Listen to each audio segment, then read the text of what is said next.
উফ!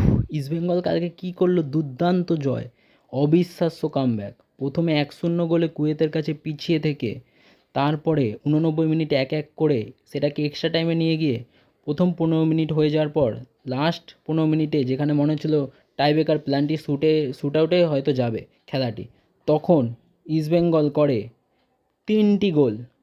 4-1 গোলে 120 মিনিটে জিতে ইস্টবেঙ্গলের দুর্দান্ত জয়ে কামব্যাকের গল্প তৈরি হলো। প্রথমবার এএফসি চ্যালেঞ্জ লিগ 2তে কোয়ালিফাই করলো ইস্টবেঙ্গল, আর প্রথমবার ভারতের হয়ে এএফসি চ্যাম্পিয়ন্স লিগ 2তে প্রতিনিধিত্ব করতে যাবে এফসি ইস্টবেঙ্গল। দেশের মান উঁচু করলো। একদিকে যেখানে কালকে গোয়া সুপার কাপ জেতার সুবাদে কালকে এএফসি কোয়ালিফায়ারে খেলতে নেমেছিল, সেখানে আরকাদাকের সাথে তারা হারে 3-0 গোলে ইন্ডিয়ার হয়ে। আর অন্যদিকে আইএসএল জেতার সুবাদে ইস্টবেঙ্গল যে কালকে নেমেছিল কুয়েতের সাথে, সেখানে ইস্টবেঙ্গল জেতে। তো এটি ভালো খবর ইস্টবেঙ্গলের দিক থেকে। গোয়া এএফসি চ্যাম্পিয়ন্স লিগে কোয়ালিফায়ারে হেরে এএফসি চ্যালেঞ্জ লিগ খেলবে একটু নিচের ধাপে, আর ইস্টবেঙ্গল এএফসি চ্যাম্পিয়ন্স লিগ 2তে কোয়ালিফাই করলো জিতে, এবং অবিশ্বাস্য ইস্টবেঙ্গলের জয় ছিল এটা। ইস্টবেঙ্গল রাশিদ যে গোলটা করেছিল সেকেন্ড, সেটা অবিশ্বাস্য গোল ছিল। ওহ, হার্দিক ভাট কালকে অসাধারণ ডিফেন্স করেছে। আনোয়ার আলী এবং সন্দীপ মান্ডি এবং জয় গুপ্তার যেটা এক এক ইকুয়ালাইজ করেছিল ওটা জয় গুপ্তাই করেছিল, ওটা অসাধারণ গোল ছিল জয় গুপ্তা।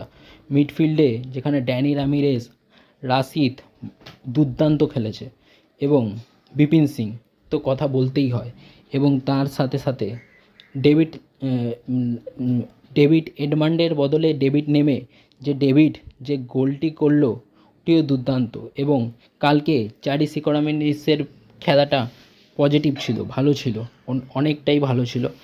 এবং তার সাথে সাথে যে ইস্টবেঙ্গল যে রূপকথা তৈরি করলো, প্রথমবার এশিয়ার মঞ্চে এএফসি চ্যাম্পিয়ন্স লিগ 2তে খেলবে, সেটি একটি সত্যিই দারুণ গর্বের বিষয়।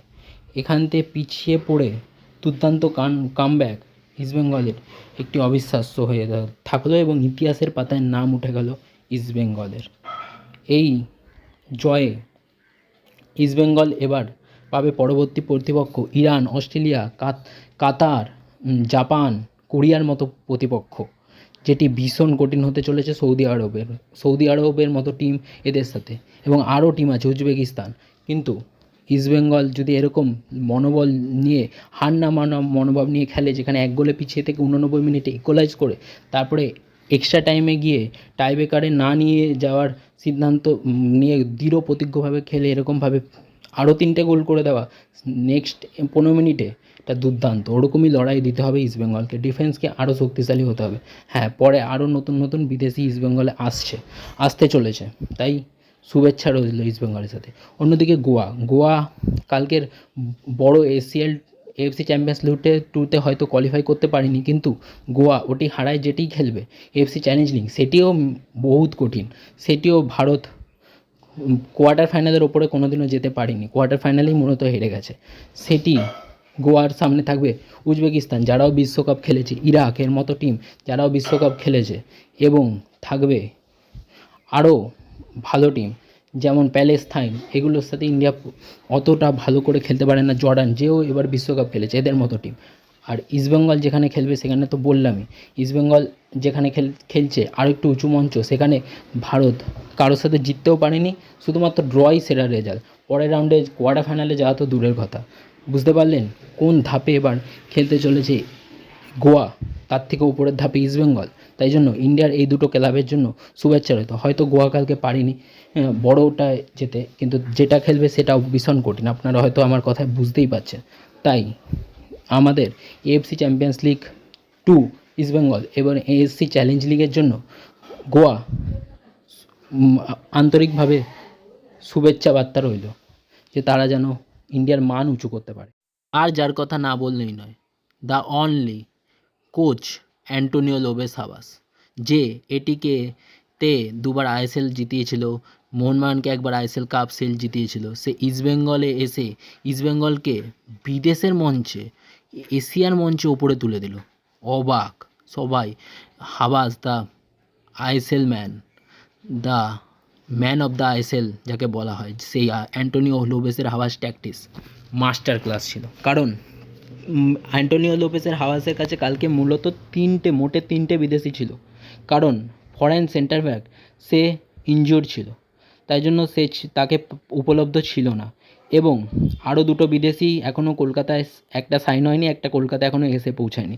তাই হাবাসের কাছে কাজটা মূলত কঠিন ছিল, কিন্তু হাবাস বলেছিল আমার কাছে ইন্ডিয়ার প্লেয়াররা আছে, আমার দেশে এই দেশের ছেলেরা আছে যারা আমাকে জিতিয়ে দেবে। এই কথাটাই হাবাস পুরো ভারতবাসীকে মুগ্ধ করেছে, আর সেই প্রতিফলনটা তিনি তার টিমের মধ্যেও ঢোকাতে পেরেছে, যেখানে ইস্টবেঙ্গল 1 গোলে পিছিয়ে থেকে হার না মানা মনোভাব নিয়ে জয়গুপ্তার দুর্দান্ত গোল, যে গোলটা দিয়ে ইকুয়ালাইজ করলো জয়গুপ্তার, অসাধারণ ছিল জয়গুপ্তার ওই গোলটা, দূর থেকে হেড করা, রাশিদের ফ্রি কিক থেকে জয়গুপ্তার গোলটি। এবং তারপরে সেই গোলটাই ডেভিডের সেকেন্ড এক্সট্রা টাইমে 120 মিনিটের আগে, একটু আগে টাইব্রেকারে মনে হচ্ছিল চলে যাবে, তখন যখন গোলটা করলো ডেভিড, অসাধারণ। এবং তার কম্পোজার ছিল অসাধারণ। কোচ হাবাসের নেতৃত্বে ইস্টবেঙ্গলের প্লেয়াররা, ভারতীয় প্লেয়ার অসাধারণ খেলছে, যেমন হার্দিক ভাট, ডেভিড এবং তার সাথে বিষ্ণুর কথা তো বলতেই হয়, দুর্দান্ত। সবাইকে ওদের মতো বিদেশি টিমকে কাটিয়ে ফেলে দিয়ে কম্পোজার রাখা অসাধারণ। এবং তার সাথে লাস্ট গোলটা যে করেছে সেই প্লেয়ারটি রোহিত দানু, দুর্দান্ত।